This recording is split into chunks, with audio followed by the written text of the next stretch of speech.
May I have your attention, please? The following is not the real Jeff Foxworthy. If you have ever done a happy dance when your bees first emerged in spring, you might be a beekeeper. If you have a love-hate relationship with hay fever season, you might be a beekeeper. If you have ever seen the back of a bee from inside your veil, think about it now. You might be a beekeeper. Ouch!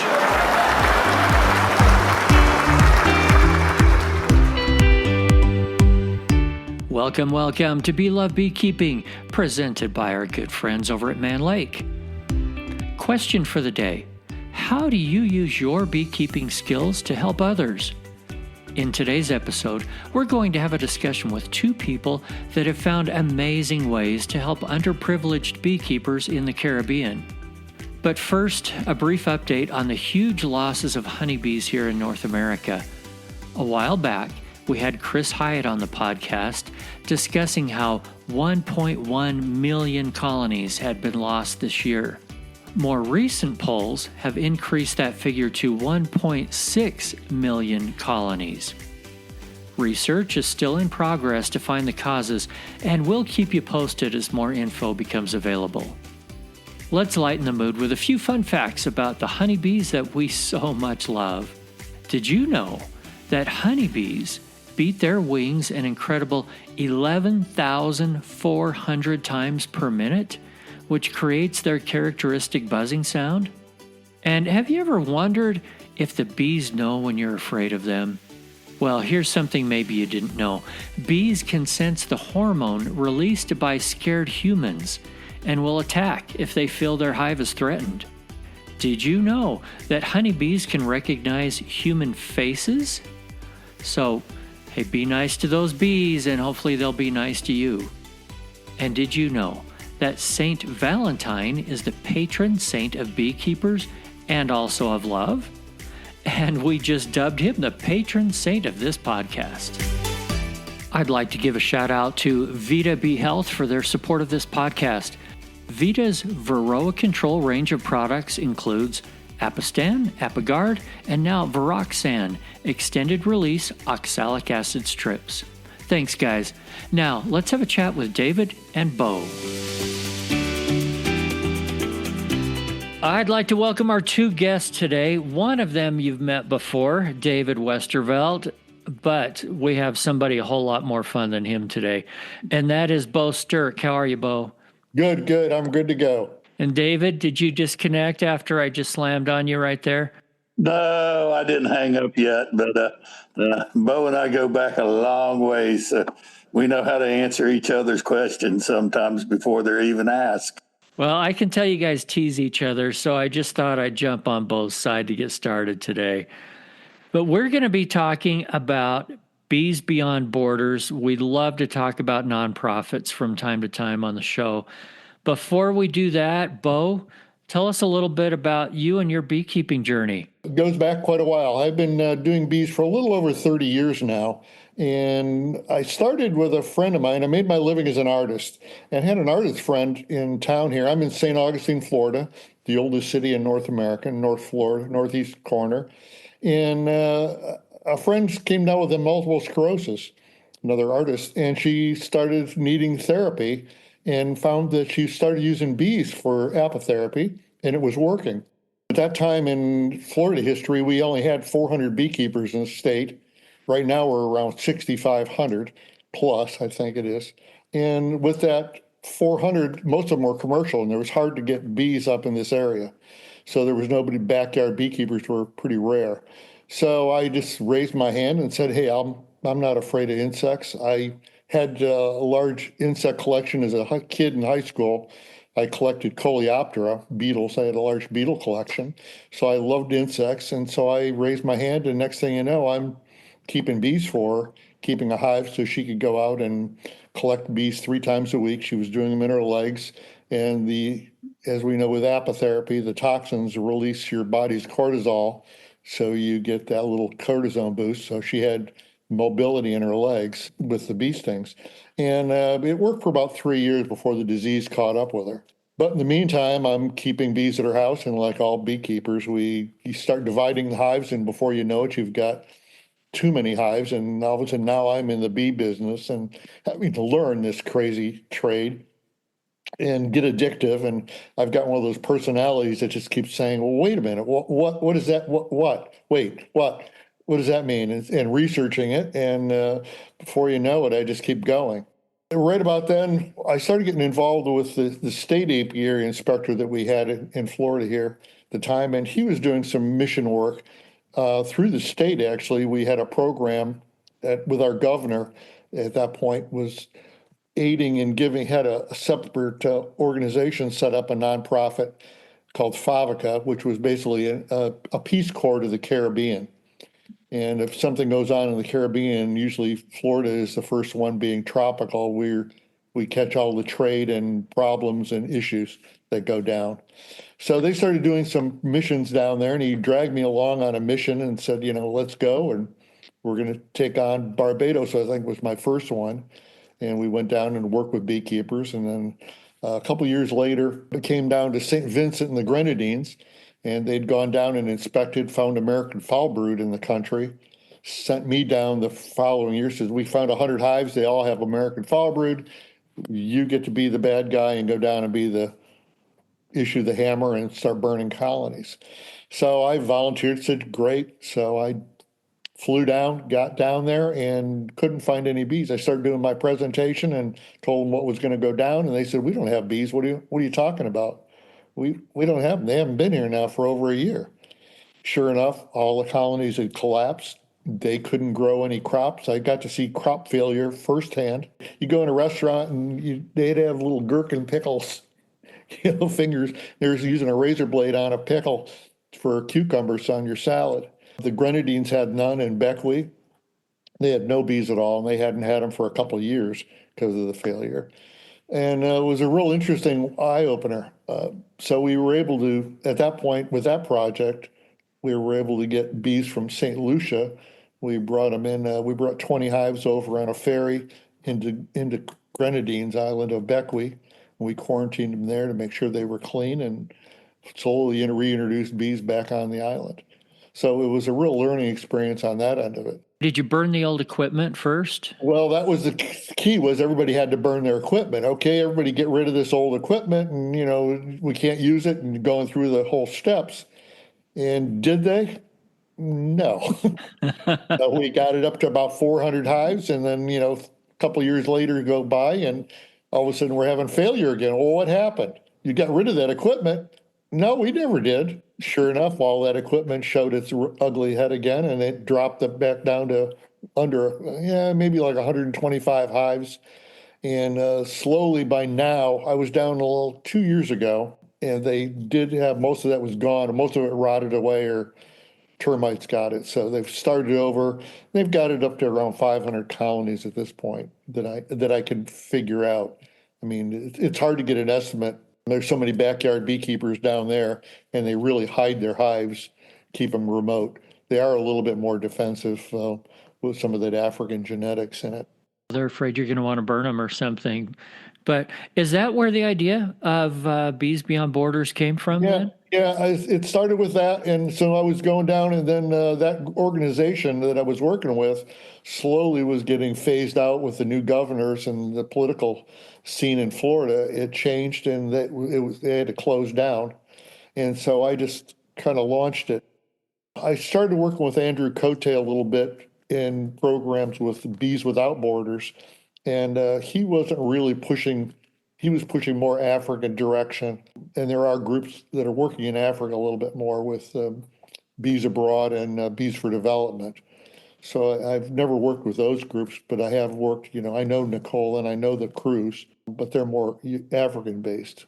They're based out of the UK. And being in the US here, I felt a real need to work really with the Caribbean and be a little bit closer here, like with that aid back and forth between the countries, connections.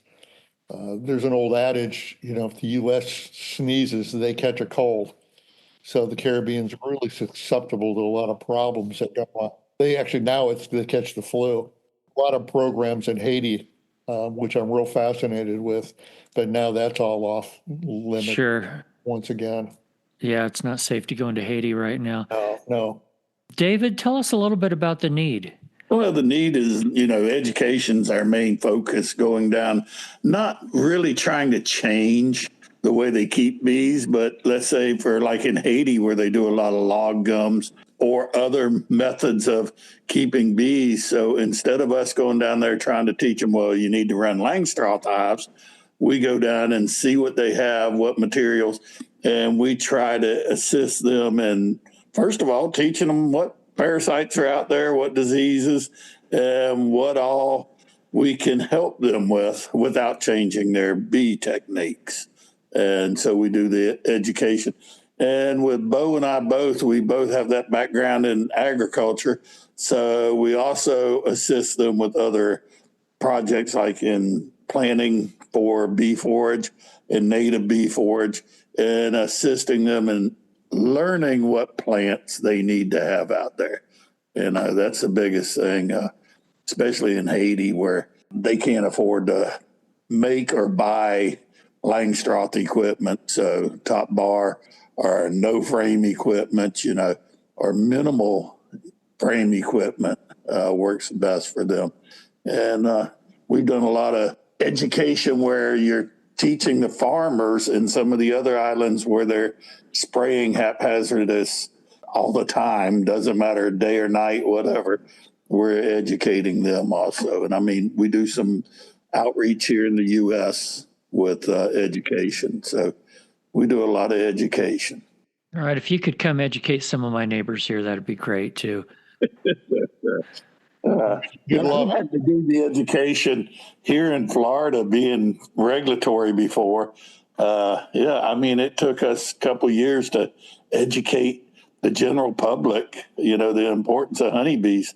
And we're seeing that right now in some of the Caribbean islands where they're scared to death of bees because they're stinging insects. And here in Florida, at least, we're protected under the right to farm and the right placement of beehives. That's what we're working with right now. Some of the Caribbean islands like Barbados, where they have no laws in protecting where they can put bees. So if the neighbor complains, they could be thrown out of their bee yard, and even if it's their own property.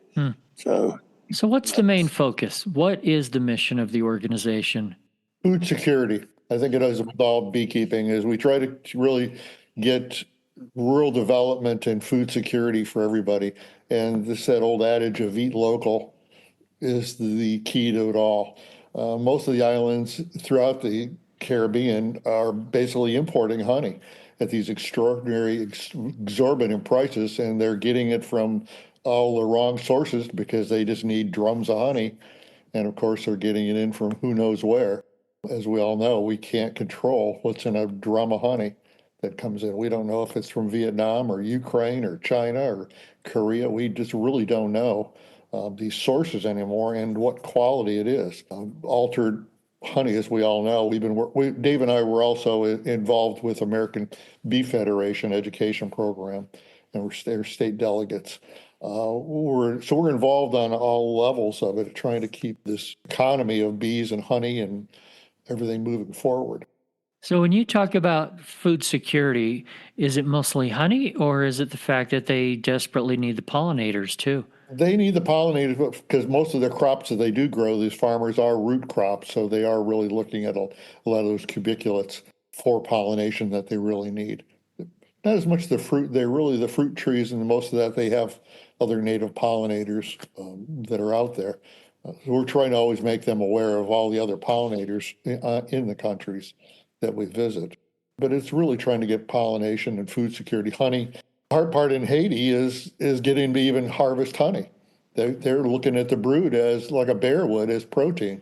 So they actually will take the pupas and the larva and they'll fry it up. So that's a whole different commodity right in itself. So it's really hard to get them to keep bees in a box and understand to keep your parent colonies going and not be eating everything there.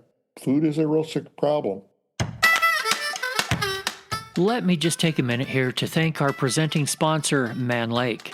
One of the things I love about Mann Lake is their commitment to education, because that commitment shows how much they want you to be successful at beekeeping. One great resource is their mobile app. It's not just for shopping. It's packed full of all kinds of helpful information, including videos, articles, plus a plant identification feature designed to help beekeepers identify and plant bee-healthy plants for their area. It's free, so download the Mann Lake app today. And speaking of shopping, don't forget your discount code MLBLOVE10, it's in the show notes, for $10 off your first $100 purchase. Now, back to the guest. I've worked in all areas of Haiti like Dave has. We've both worked in different directions, but you get out in the mountains there, and still to this day, labor, you're lucky you make $1.50 a day for an 8 to 10 hour day. Port-au-Prince, labor's up since the earthquake there. It's up to around $6 for a 12-hour day in the sweatshops. So it's a real tough life to grind out. And if you can have something on the side, try to get your food crops up a little bit and have that honey as an income source. Yeah. It really helps. And then they end up with a little bit of wax, hopefully, that they can turn into some cosmetics. We try to teach a little bit of that also. It's amazing the value of honey on almost all the Caribbean islands. 20 years ago, their honey prices were still somewhere around $10 to $15 somewhere around a 4-ounce bottle. So it takes you about 4-ounce bottles to make a pound. And they are still getting anywhere from $25 to $30 a pound for their honey when they're selling it throughout in Haiti the same way. And some islands even more than that. I mean, it's crazy the numbers that you hear. If you had a dozen hives down there, you could actually make a living. You could fly back and forth and still come out ahead. I mean, it's just nuts. That is crazy. What's your next big project? Do you have something coming up? I do. Right now, I've got one going on. We're going to start one down in Turks and Caicos. Turks and Caicos lost their bees 30 years ago in a hurricane, and they haven't had any back. We were able to find some bees in the Bahamas. 8 or 10 years back, Ted Denard from Savannah Bee had taken bees down to Exuma in the southern Bahamas. They've come out pretty clean so far. Jennifer Berry was working with that program. They seem to be pretty mite-free from what we've been able to find out. I'm going to go down here in this next week.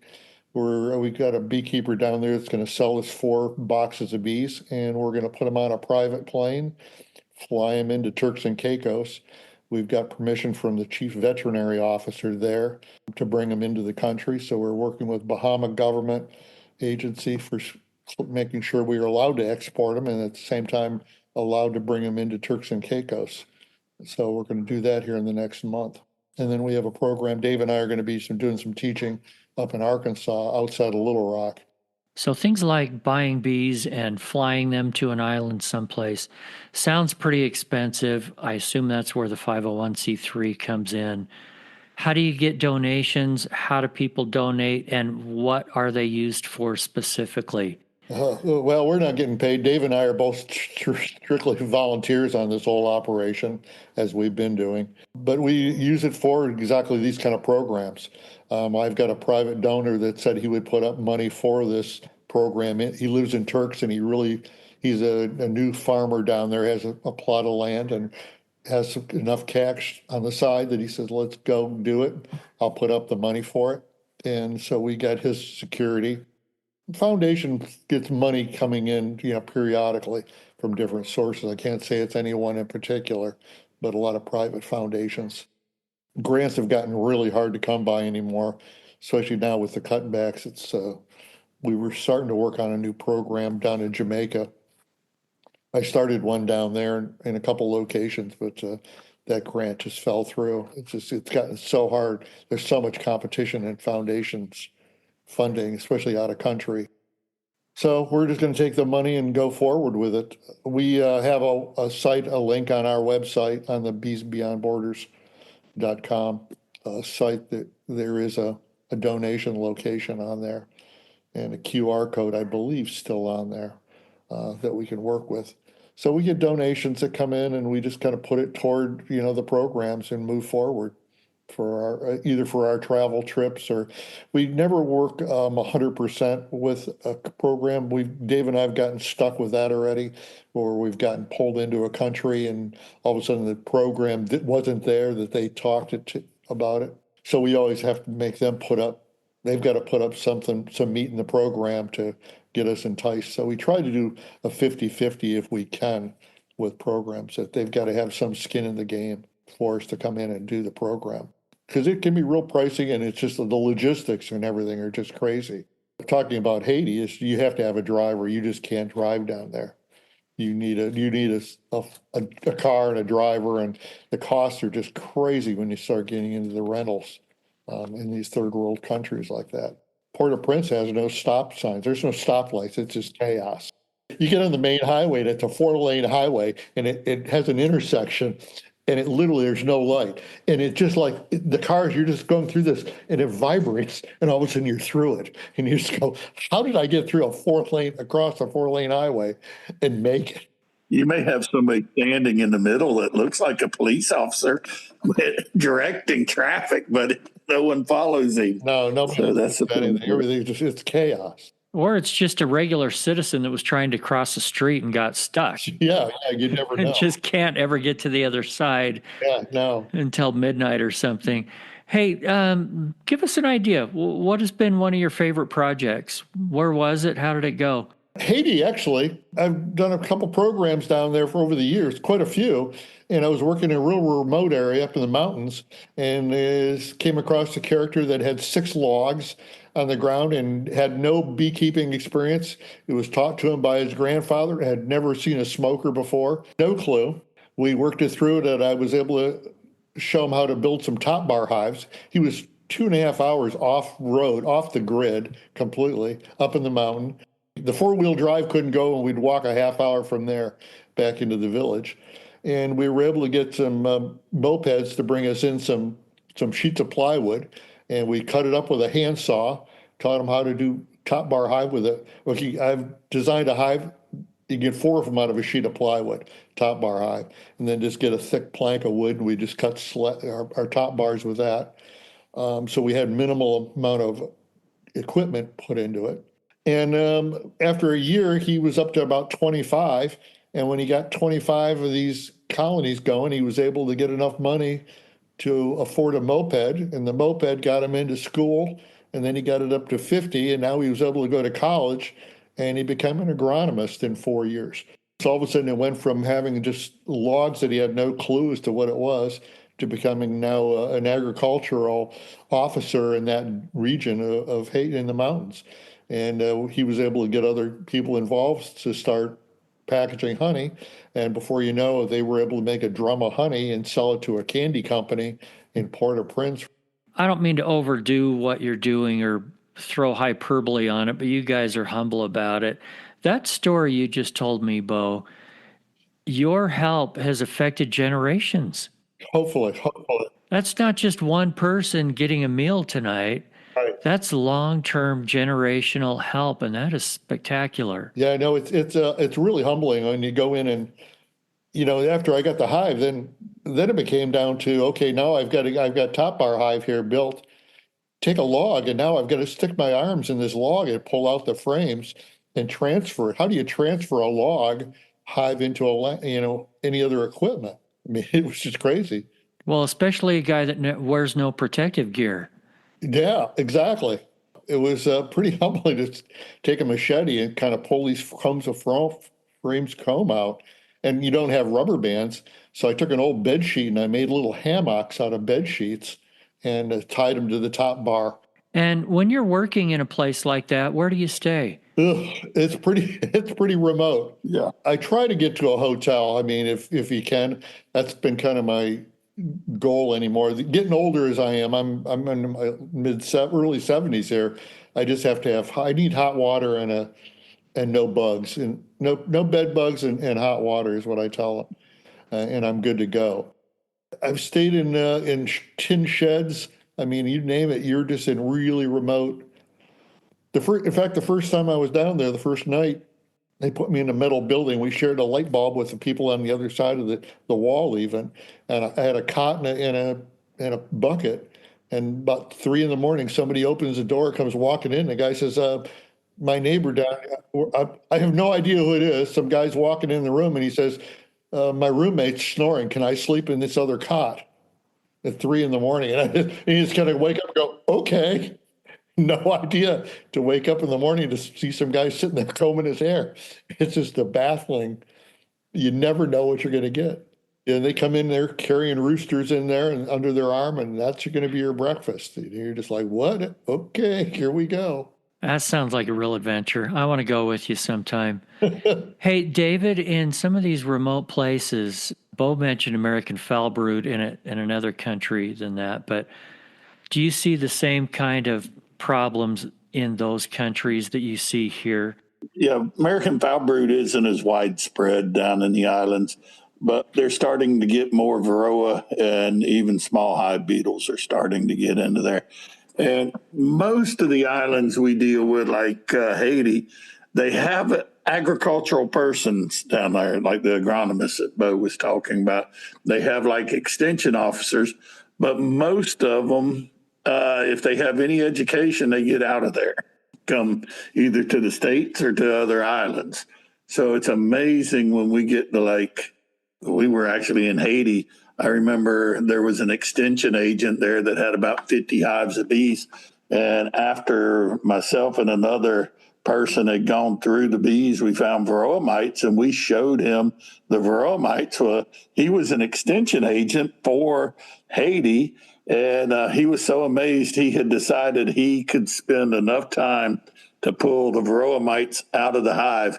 And we were like, no, you're better to figure out a treatment, or, try some different products and get rid of them. But he felt that his value of the time was low enough that he could do it by hand and get them out. But then we got the same person we were looking at, and you talk about people they have very little to do with. We looked at his feet, and he had a pair of shoes on, it looked like. But when we really looked at him, he had the top part of the shoes. The soles were totally gone.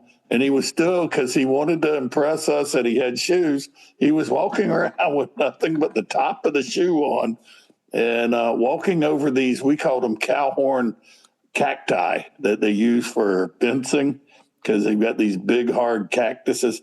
Those things could pierce through my boots that I wore.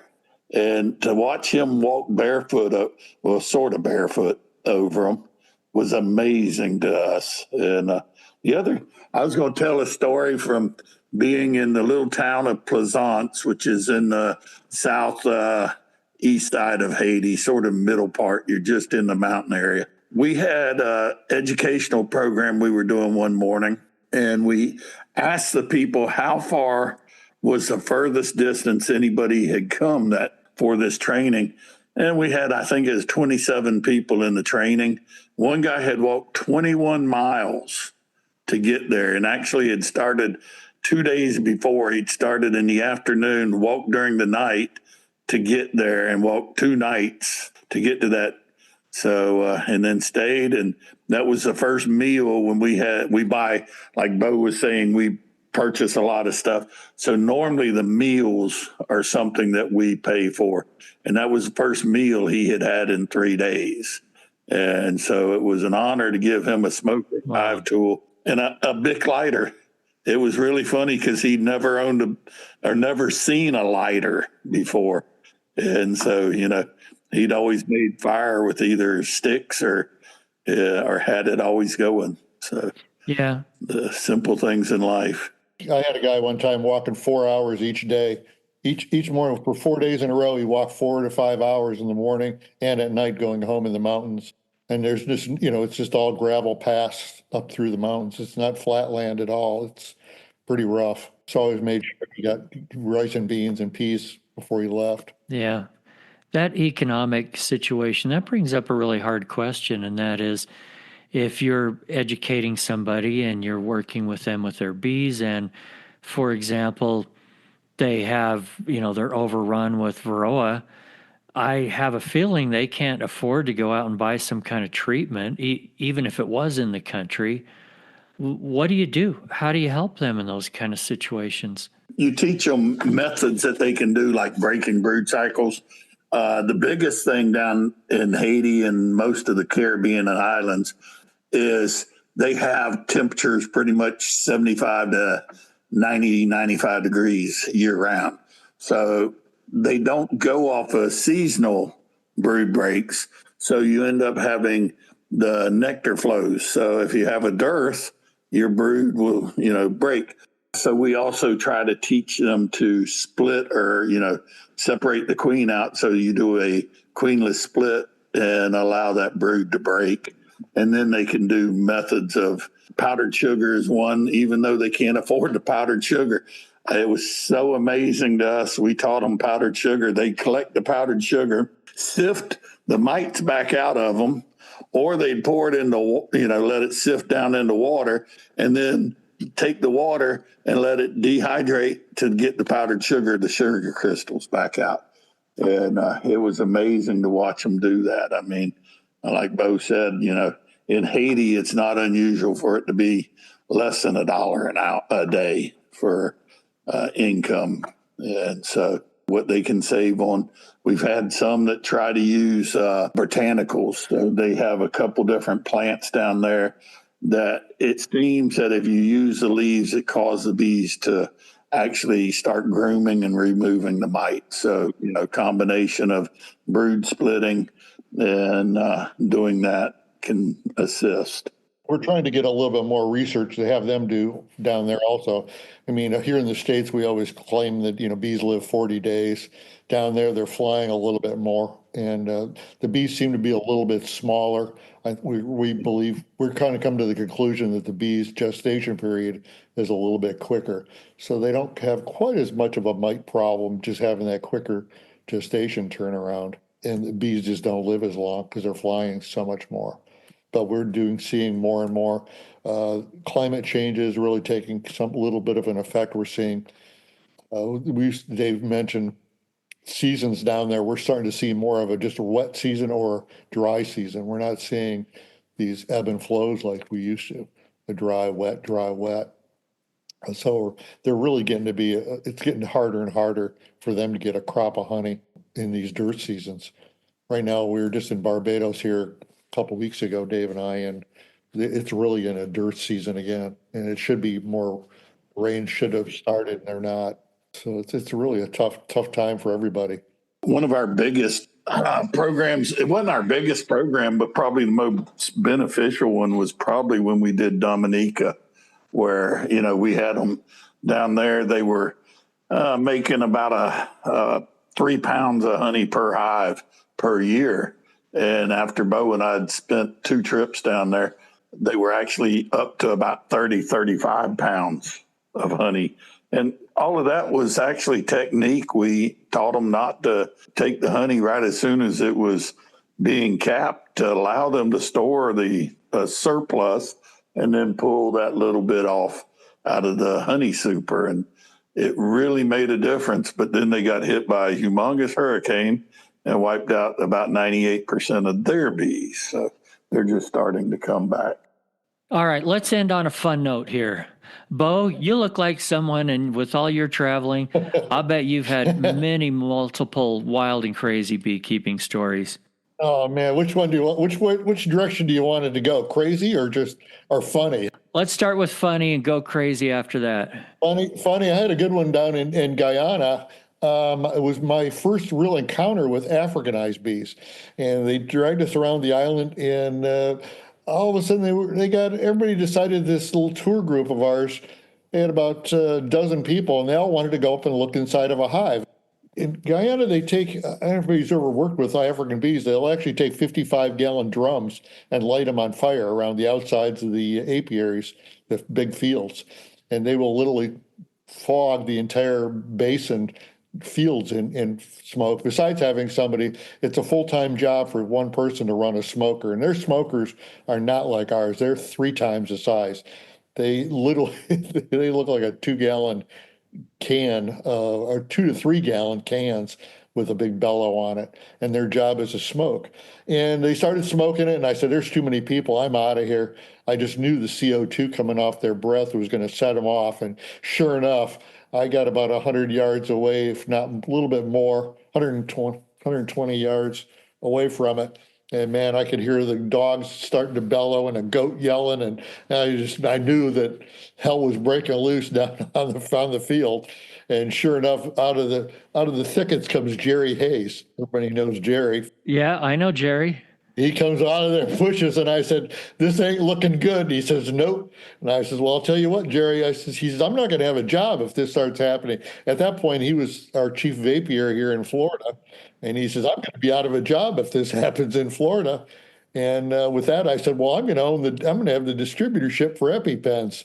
And he said, "Man, that's a good idea. You take the East Coast, and I'll take the West." And man, with that, a guy come running. They had a T-shirt over a guy's head. And he come out of there, man, he was so stung up, they ran him to the hospital the next day. He could barely, his eyes were swollen shut and his lips were as big as cucumbers. I mean, it was crazy to see that environment. Wow. How fast African bees can go off on people. And they just yelled, "Everybody back in the bus, go." They will track you down. And they have a memory, as African bees will remember up to 3 days later. You can't get near it. And when one colony goes off, it's the one next to it goes off, and the next one next to it goes off. So when they all go, it's craziness. Do you think that's because of the pheromone released when stinging is going on? Yeah, absolutely. Or do you think they see the behavior of another hive and react on that? It's the pheromones in the air. Yeah. The funny part of that was that we had, amongst the people there was David Dijon, the African bee geneticist from Brazil, and he was with us. And he says, yeah, even down in Brazil, when they get like that, they'll actually wear a plastic shield in front of their face under their veil. They have a plastic shield because the bees are actually releasing venom in the air, and it vaporizes, and it'll close your eyes up when it gets really thick. I have not heard of that. That is, wow. Yes. Okay. Hey, Dave, you also mentioned that wherever Bo goes, swarms go. What do you mean by that? It seems like throughout the travels that we've had, it never fails wherever we're at. I mean, we were driving through, I think it was Eleuthera, and all of a sudden there was a swarm of bees going through the edge of a town. As we drove through the swarm, we had to stop the van we were in and get out, and we caught the bees in a box. And it was so funny because we had to go, Bo went and found a box.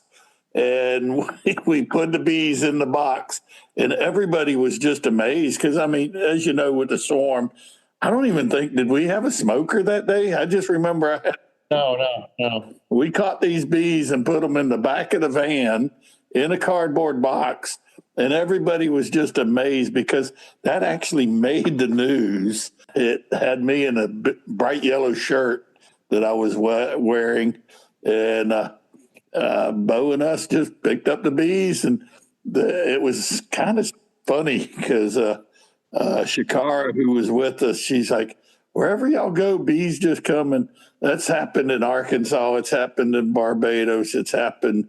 Freeport, Bahama. Freeport, yeah. Yeah, we were getting a swarm out of a bush as I was teaching them how to do a removal. They are all, of course, suited up in their white jumpsuits, and we're coming in. Next thing you know, the news crew shows up. As the news crew shows up, they go, "Where's the body?" They thought we were the coroners going into the bushes looking for a dead body. No, we're just beekeepers. No bodies here except bees. They were trying to get a plug for the Beekeeping Association. Hey, you two are awesome. I appreciate you being with me today. It's beesbeyondborders.com. Any last words? Enjoy beekeeping. I think that's always the main thing, is find your passion and whatever you like to do with bees, and learn. The more you learn, the better off we all become as beekeepers and ambassadors for this wonderful little insect. It's like we talk about here. It's all about the love of bees. Absolutely. David? That's for sure. Well, one thing we do like is training the trainers. And, when we go down to the islands or even into any of the states that we go to, we try to train people so that they can follow through with what we love to do, which is loving bees. So. Yeah, no, we're getting older, and we like to train trainers. That's our big goal. Is we can't do it all. I'm ready to support you and get down there and join you sometime. Thanks again, guys. Love having you. Thank you very much for having us. Thank you. Thank you, Eric. Have a good one. Thanks again for joining us here on Bee Love Beekeeping, presented by Mann Lake. Another great place for more information on everything related to this podcast is in our email newsletter. You can sign up for it for free at beelovebeekeeping.com. And remember, if you're not just in it for the honey or the money, you're in it for the love. See you next week.